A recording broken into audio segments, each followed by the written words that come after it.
Gather around, Skull Brothers and Sisters. This is Minnesota Sports Talk, presenting Under the Lights with your hosts, Justin and Dave, next in 3, 2, 1.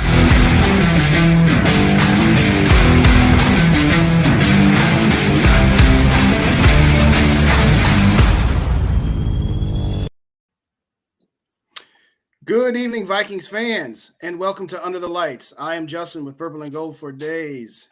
My compatriot Dave is with us here as well. And then we have a man with us tonight who needs absolutely no introduction whatsoever. He was the Vikings all-time leading rusher. He is Vikings royalty, and he is Ring of Honor number 44, Chuck Foreman, ladies and gentlemen. Chuck, how are you? I'm good. How about yourself?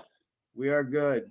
All right. I like that introduction. Oh, yeah, he's been working on that one. I can tell. That was awesome. Good job, Justin. Yeah, that's a Hall of Fame intro right there, guys. There you go. Hey, if you don't mind, Chuck, I'm going to do some bragging on you just to let our listeners, not all of our listeners are me and Justin's age. We actually got a few in the teens and the 20s, so we just want to make sure they know who we're talking about. NFL Offensive Rookie of the Year in 1973. UPI NFC Offensive Player of the Year in 1976. 2-time first-time All-Pro. 3-time second-team All-Pro. 5-time Pro Bowler. NFL Reception Leader in 1975. Minnesota Vikings Ring of Honor. 50 Greatest Vikings. Minnesota Vikings 25th Anniversary Team and 40th Anniversary Team. And like Justin said, at one point, you are our all-time leading rusher. It's glad to we're glad to have you, and I'm going to let Justin ask you the first question. Okay. So, Mr. Foreman, I didn't get to see you play live, right, but I did get to see you on the field one time, and ironically, it was against the Buffalo Bills in 2000, right, which was the game right after Robert Smith had surpassed you, and you had passed the torch to him as he was coming out of the tunnel. Right. What kind of relationship do you have with, guys like Robert or any other current or former players? Well, I guess it depends on, obviously we're always all cordial and there's a great deal of respect. Those guys came after me, but all good people. When you say what kind of relationship, I don't know what you would call it, but there's a great respect that we all have for one another, even though we didn't play. I played way before Robert and all the other guys that came after us, but it's a fraternity, so I can put it that way. So awesome. There's always great respect. Now, Chuck, you're very active on social media, and I noticed that you post about the current games quite a bit. Any thoughts on how good this team we got right now can be? I'm not going to. Let's put it like this. Here's how I want to answer that question. We've got a new coach. We've got a new system. We got new players. We got new administration. Everybody's coming together in the first 9 games, and we're in a good place. That's a good place to be. This time of year, especially when it comes to professional football, this is when you are supposed to get better each time out. So as far as I'm concerned, I think the Vikings are in a good place. No misunderstand me, but I'm not making any predictions about anything, or really I'm not, because it's the NFL. And any position you're in might be not for long. So I'm thinking we're in a good place. We continue to improve. They continue to protect the quarterback, give him the time that he needs to do the things that he does best. At the end of the year, they'll be in a good place. That's how I'm going to answer that. Well, I've now erased 2 questions about your having you do predictions. So no worries, I won't go there. But since you were known as an all-around back, probably the pioneer of the all-around back, what are your thoughts? And I think you're uniquely qualified, obviously. What do you think of Dalvin Cook as a running back?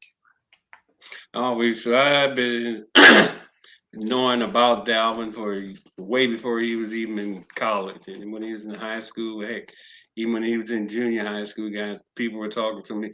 People I knew in Miami that were into football, high school, and stuff like that were talking about him. And of course, he went on to Florida State, but that's okay. But he's an exceptional back, no question about it. Uh, he's got a lot of run vision for sure. He's a how can I put it? He's a 3 down back. I guess you can say that. In other words, he's on the field all the time. He can pick up a blitz. He can catch a pass. He can do all the things you need to do to be an all-purpose back. And I think the only thing about it is I think the Vikings need to incorporate him more in their passing game, and then they can kind of like isolate him when he gets out there to use that ability to, because he's got great escapability. So Right. I don't think they take advantage of that much either. So I would try to get the ball to him out in space. If I may ask you, go ahead. Go ahead, Dave. Well, I was thinking most of our listeners would probably agree with you. And right now we're like in the bottom third in the league in rushing. And yeah, you're right. He has not got a lot of receptions. But go ahead, Justin.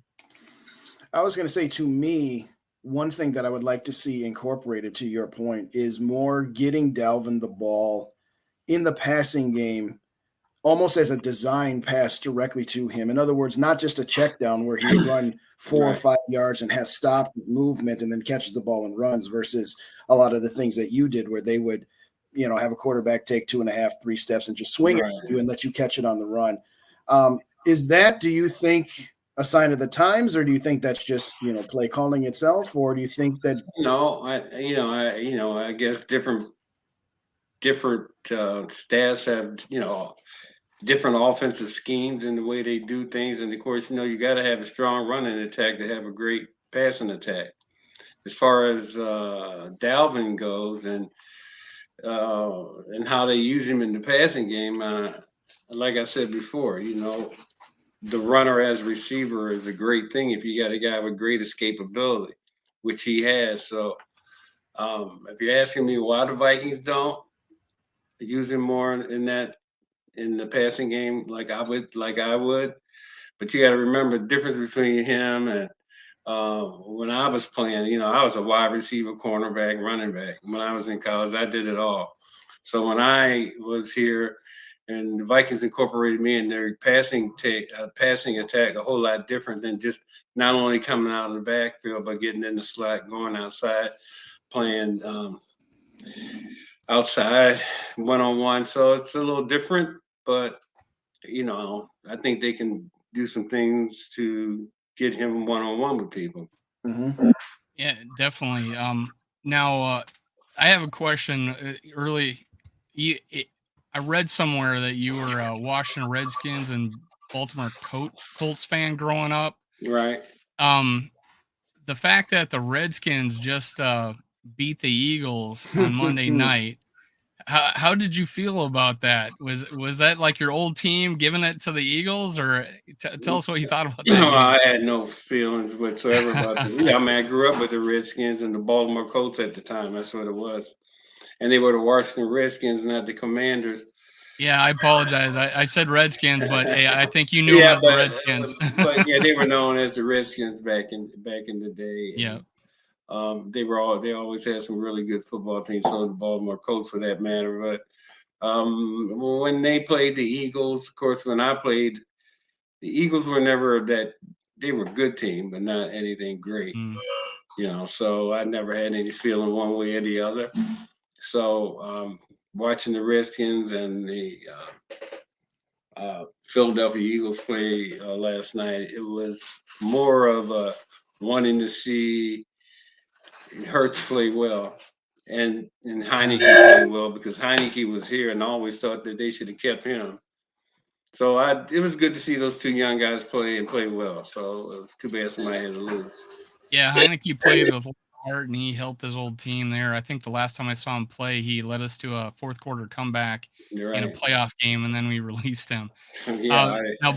Now, you probably had a chance to watch the Buffalo game the Vikings did. What are your feelings about Justin Jefferson, and what do you think about that catch he made, or the catches he made? Well, I think Justin Jefferson is on his way to be, if he stays healthy, one of the best to play in the game itself, and not just here. So, he's got great work ethic. I think he has a passion for the game, and I think the only thing, um, as long as he stays grounded and stays committed, the sky's the limit. And I don't see any reason why he wouldn't do that.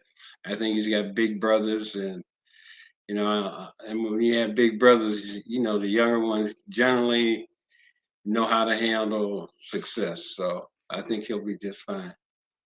So now I want to talk about your playing career, but before I do, all you Hmm. listeners, make sure you check out chuckforeman44.com and use Skull15 at checkout for 15% off. Christmas is coming up. Go check it out, guys. A lot of good stuff there. Um, you let me I read somewhere that you were also a Baltimore Bullets fan, Right, and you gave I believe you may have picked up your spin move from Earl Monroe, who right. used the same move in the NBA. Do you Hmm. remember who coined the phrase or gave you the name Spin Doctor? Could you tell us how that happened? I really don't know who gave me the name. One day I woke up after that did it, and then next thing you know, that was a nickname somebody gave me. But as you know, I grew up in Maryland, Baltimore, and Washington D.C., and basketball was the number one sport on the East Coast. Oh In yeah. case you didn't know, and so Earl the Pearl Monroe and Oh wow. Walt Frazier back in my day, I mean those guys were. I mean, everybody wanted to be like Earl the Pearl, bringing the ball up court spin, and he could play the game, and so that's where that came from. That spin move, and well, I know they used to play basketball, so it just so happened I tried it one time And on track. the. Excuse me. Oh, sorry. And track you were all around athlete. Right, ran track too, state champion in the hurdles and all that stuff. So That explains some of the times that I saw you hurdling people in your highlight reel. So that yeah, seemed to work out pretty good. that has something to do with it, but I wouldn't say it's the smartest thing to do. But sometimes you do things you know, and when people are chasing, you can do some crazy things. So Speaking of highlight reels, if you guys after this show check out in the description, I put Chuck Foreman's highlight reels there for you to take a look at. Now you brought up Dalvin Cook, mhm. grew up in the area, your old stomping grounds, Right. and you knew all about him. Now I want to go back in the Wayback Machine when you're sitting in Okay. your dorm room in Miami. What were your thoughts when the Minnesota Vikings, up the northern team, the cold team, ended up drafting you? Well, I was kind of shocked. In fact, I thought from what my representative I had at the time, they were talking about New Orleans, and thank God I didn't go there. But I'm from Maryland, so I knew a little bit about the cold. But being in Miami and Miami Beach, and going to the beach, running in the sand for 4 years or so, you can get acclimated to that weather. But coming up here, my first experience in 30 below zero weather outside, snow, playoff time, that was a little bit different. And so the adjustments to perform in this weather, whether if it was snowing, there was you had to learn how to run in the snow a little more flat footed. I mean, they didn't have gloves back in those days. You just kept your hands warm the best way you could. So now they got the gloves, by the way, and they have those gloves are kind of sticky. Right. You know what I mean? So you can, so as far as catching the ball back then, the concentration, I'm not saying they don't have it now, but I wish we would have had gloves back then. But no, it was all just pure D weather and, concentration and being able to play in that weather like that.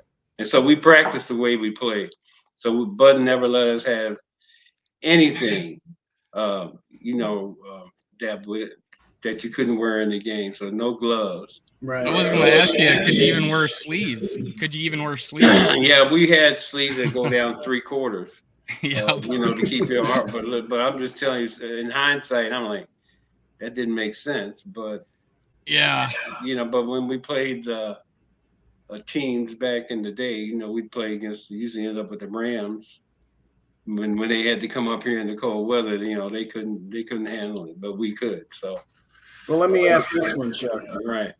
When you consider the advantages that you had with the weather against teams like the Rams, like you just brought up, do you think that if a team like yours back in the day would be playing indoors at a US Bank Stadium on that track, that your speed advantages might have overcompensated or been enough to overcompensate what you had from a cold weather standpoint? What do you think? Do you think that would have outdone it?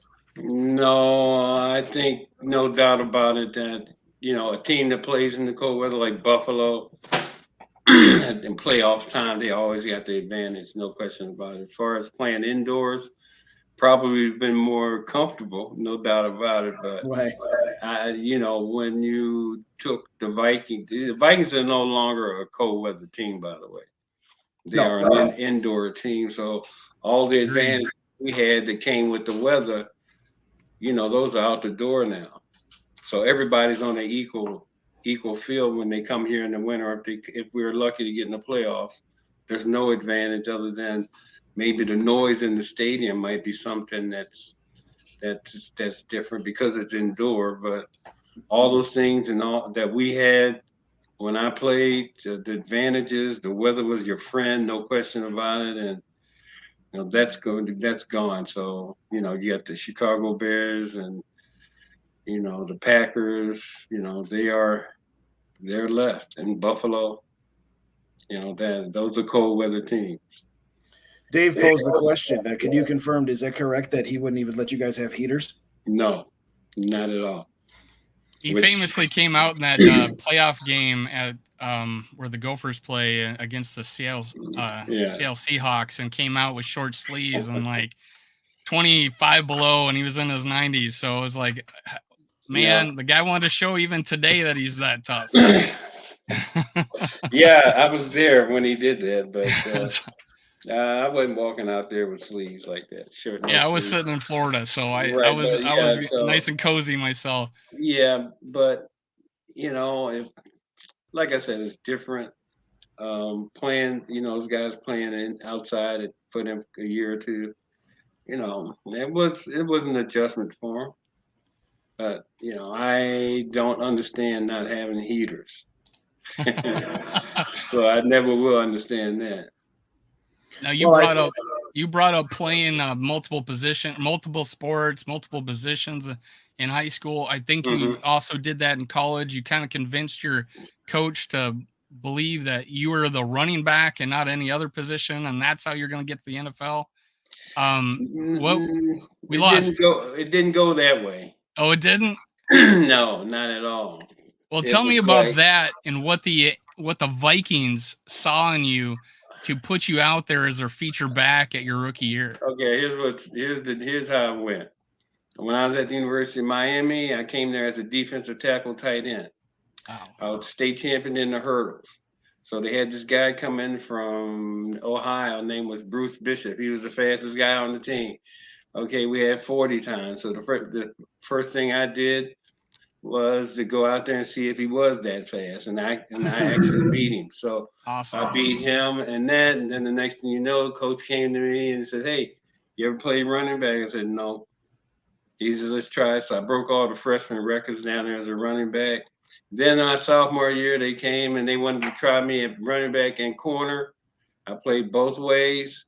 My junior year, I played running back and wide receiver, and then my senior year, I played wide receiver, running back. But when I went to all the All-Star games, I played running back, and I was MVP in every one of them.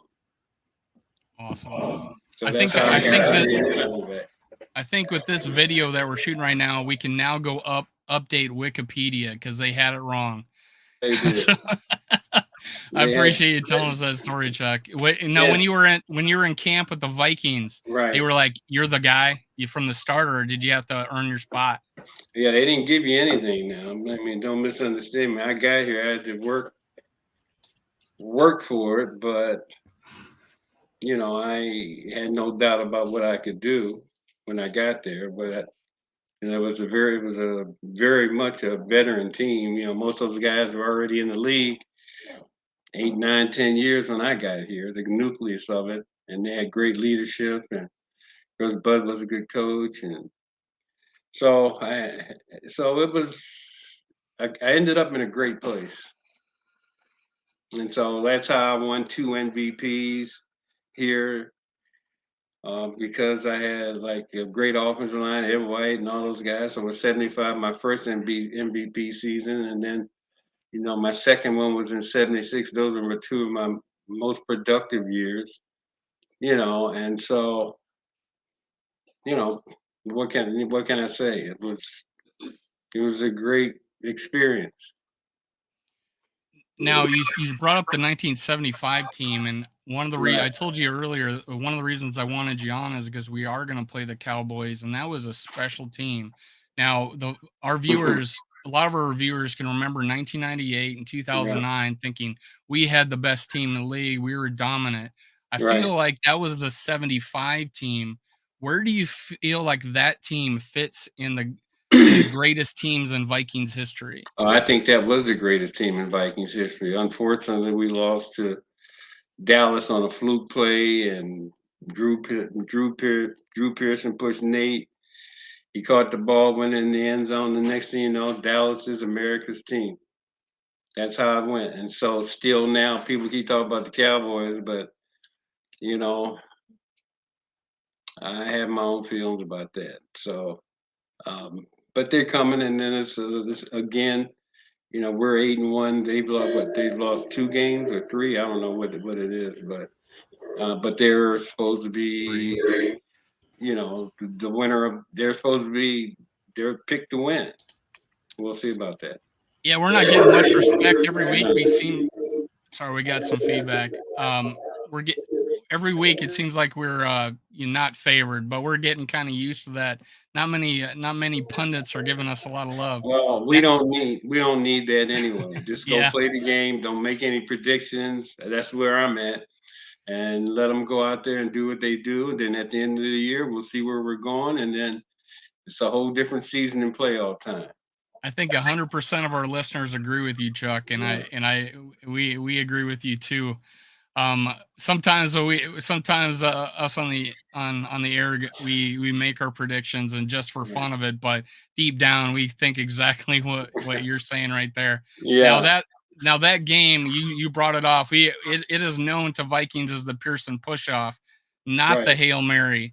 But did you know at the time or after the game that they would have coined the phrase Hail Mary based on the game against the Cowboys? No, I never even thought about that. I mean, we were too.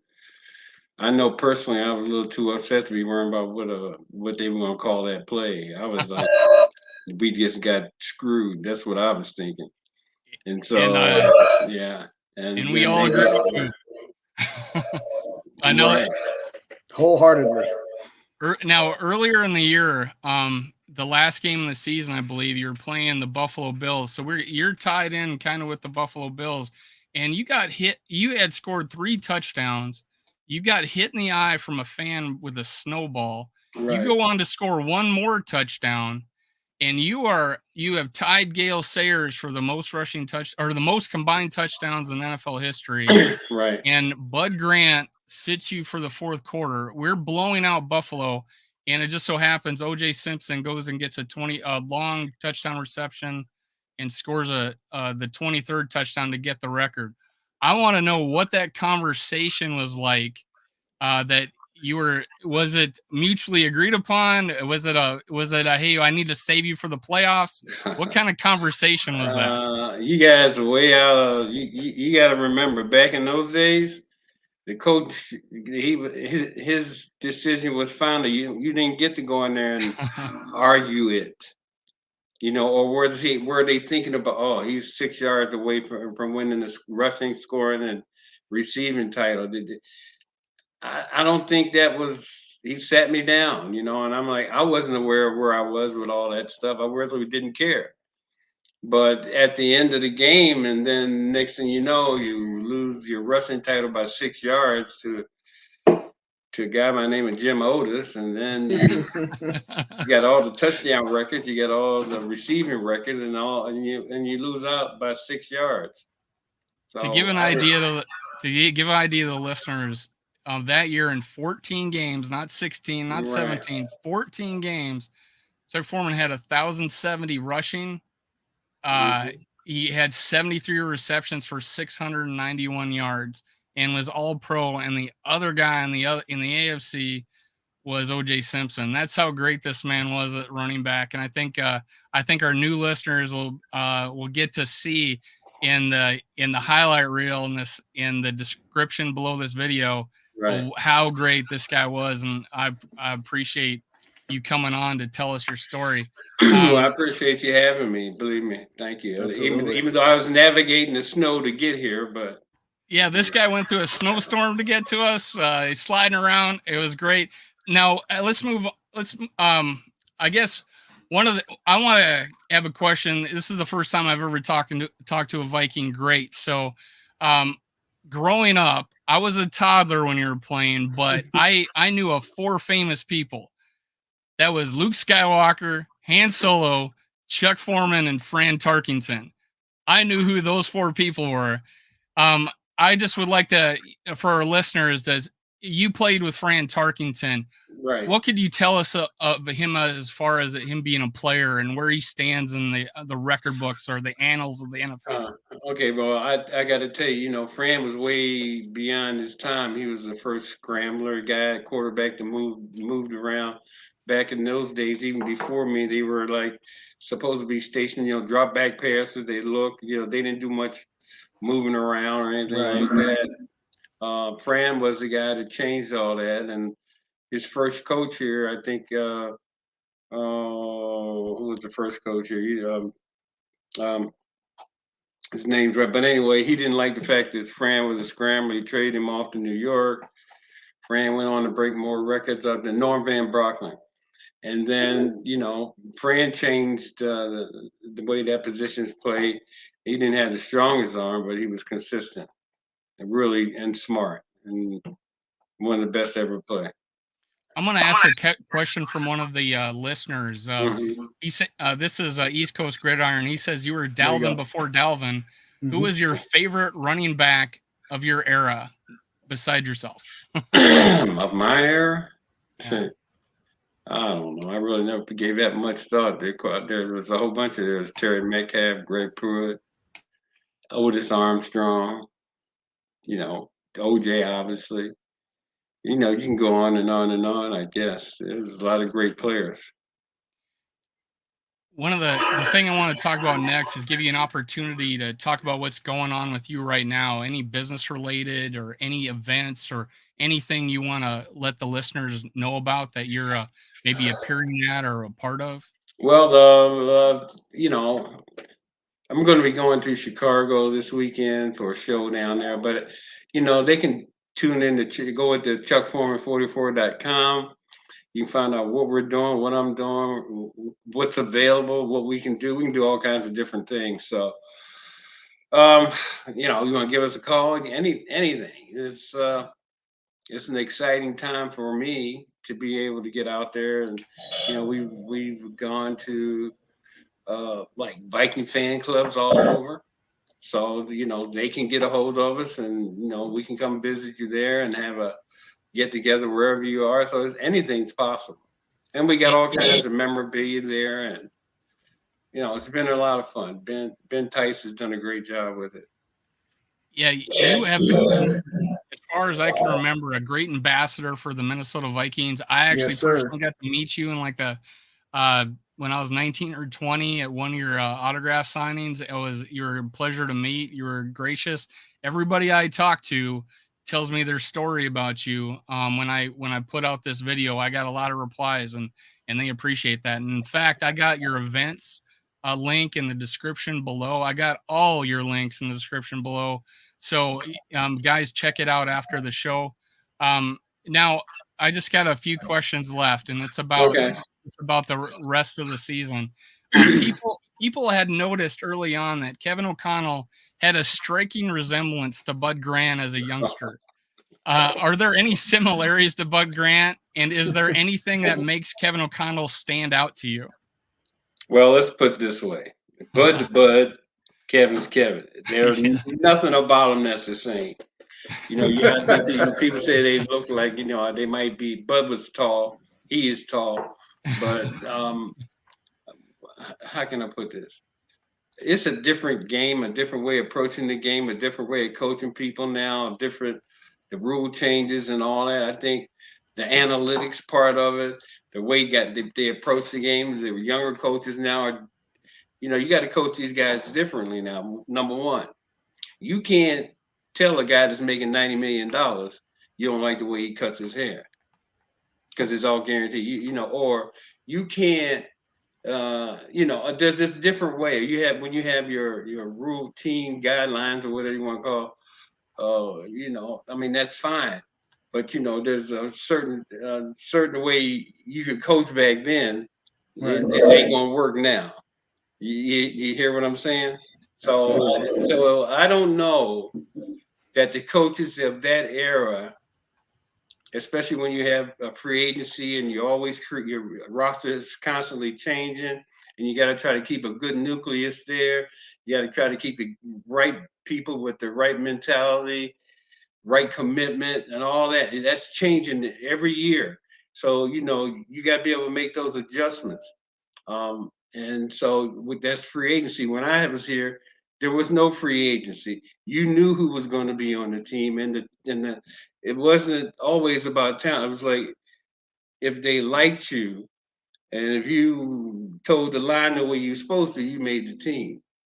Now, and don't misunderstand me, I had a great time and everything. So in that era, there was not the freedom to come and go as you please because, there was like I said, there was no free agency. You had to, the team was selected by the coach, so you didn't have like the ability to say, "Oh, I don't like it here. I'm going to move to someplace else."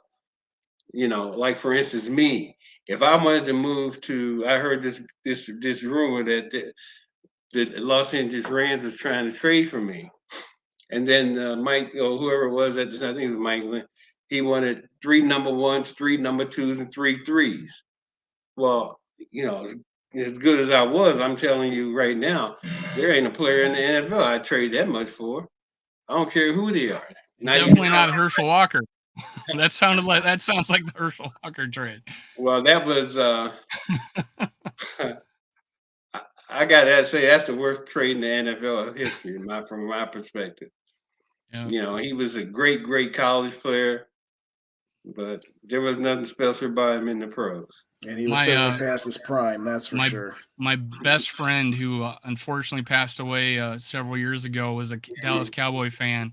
And every once in a while, I'll be on the phone. I'll say, "Oh man, that something happened. That sucked." Or this, I had a bad, something went wrong or something went bad. And he says, "Was it really that bad? Was it as bad as the Herschel Walker trade?" So he brought that up to me every single time. My best friend was a Cowboys fan, so there's no doubt that was the worst trade in Viking history. No doubt in my mind. What's even a close second is what I would. I don't even know if there's a close second. Thank you. Well, we might find out on this Russell Wilson trade, but then there is no close second right now. Well, hey, we are playing the Cowboys, and you said that we are behind, and you don't make predictions, right? And why should we? But what do you feel how we match up, let's say, against the Cowboys? What do you think we got to do to pull out a victory on that game? First of all, in my opinion, when the games are always won up front. Your defensive line's got to be aggressive. They've got to do what they got to. They got to put the pressure on the quarterback. The offensive line has got to contain and do the things that they do to give your quarterback and your running backs time to do what they got to do. So that's where it all starts. And then when that happens, and then you can see the Justin Jeffersons, the Dalvin Cooks, and Zeke Elliott and people like that, whoever's going to be playing, do what they do best. But it's the consistency of the play is what the team consistency, whether it's the offense, defense, special teams, the lack of who makes the fewest mistakes. The game ain't, it ain't rocket science, man. You guys know that. It's like who comes and who can concentrate and who can do the best. You look at New England, they won, what, 6 or 7 championships? And tell me, besides Tom Brady and a couple of Gronk, who else you knew on that offense? I don't know. Nope. Julian Edelman once in a while. Yeah, maybe him. Well, let's say 3. Yeah, Wes so Welker. Well, who's the rest of them? You didn't even know who the rest of them were. Right. They didn't win it with Randy Moss, unfortunately. Right. But you know what they did? They played 60 minutes, the best of the best football they could play individually on a consistent level. That's how they won championship. And you think about that. No, one last question. Okay. Before we go, Chuck, I appreciate you coming on and giving us all this time. You're really, I can tell you're into football. And you said it's not rocket science, but hey, growing up on my football team, I only had to memorize 16 plays. So I give you guys a lot of credit for having to memorize that playbook, and you played both ways. So that's pretty impressive. Well, like I said, that's both ways in college and high. But what I'm saying to you is, like, yeah, there's a playbook, and you got different formations, and you might run a specific play from different formations. Like, there's all kinds of. They've changed all this. Sometimes I listen to the guys and the way they call and the way even the sportscasters, like, I heard a guy say the other day, well, there's a 21. I'm like, what the heck's a 21? And so, I'm like, what is that? And then I had to figure out what that was, but it was the same thing that I might call like a strong formation. But you see, so it's like terminology and things like that. It's changed, and the way the verbiage is different, but it's still the same. You got to execute. Yeah, it makes sense. If you eat and breathe it, it might become like back of your hand. The question I was getting to is, you really know the sport. What's another team in the NFC out there that you really like? Like, you think they got it together? That would probably give us the biggest trouble. I like Philadelphia. Heck, I even like Washington Commanders. They got a great defensive front four. Impressive. Yeah. Those are teams that I think towards the end of the year they're going to be better. I think they'll be very competitive, and the Vikings are going to have to maintain their consistency to and play well for 60 minutes like they've been doing all year.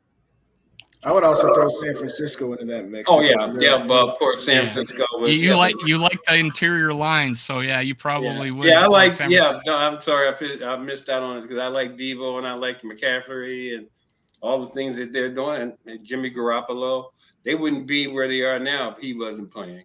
The other guy wasn't ready yet. They kind of got that old school. Yeah, I agreed. That from North Dakota State and the Summer League. Yeah, I only started for 1 year, so it was. So he's not ready yet. Jimmy Garoppolo is probably the best backup quarterback in the league, right? Let's put it like considering that's how it started. The guy is a winner, and he's been to a Super Bowl, and he even had him in the championship game. So what can you say? I don't know who was deciding to get rid of him, but that was not a smart thing. He's doing well. Well, Mr. I appreciate you. Go ahead. Oh, I was going to ask Mr. Foreman if he had time for one question from an in-studio guest, or if he needs to go. Sure, you can do that. All right, I'm going to bring Jamie on and then here. Okay. Jamie, thanks for waiting. Sorry about that. How are you? No worries. Okay.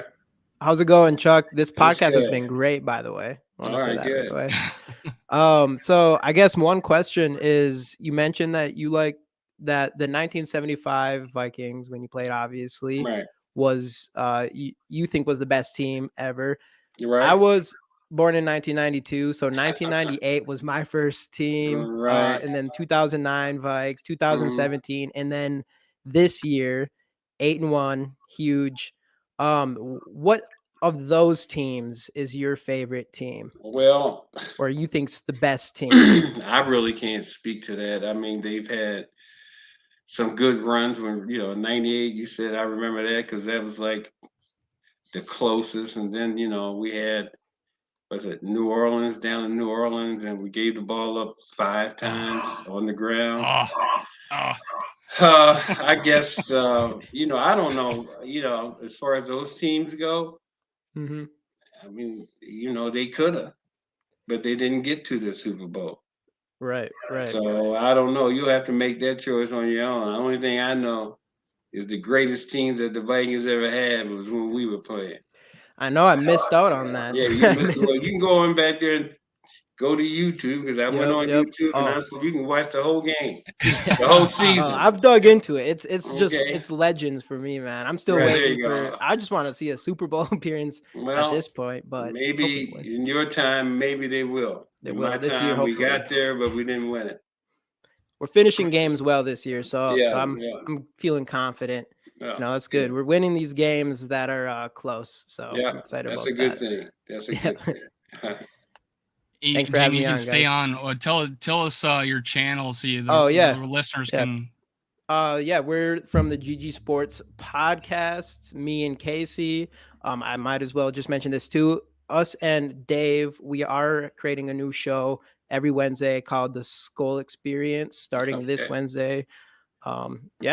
Just out here hustling, Well, Chuck, it's been enjoyable for sure, you guys. You guys got a great show going, and I certainly appreciate you having me on, and I hope it's not going to be the last time. So you have an open invitation.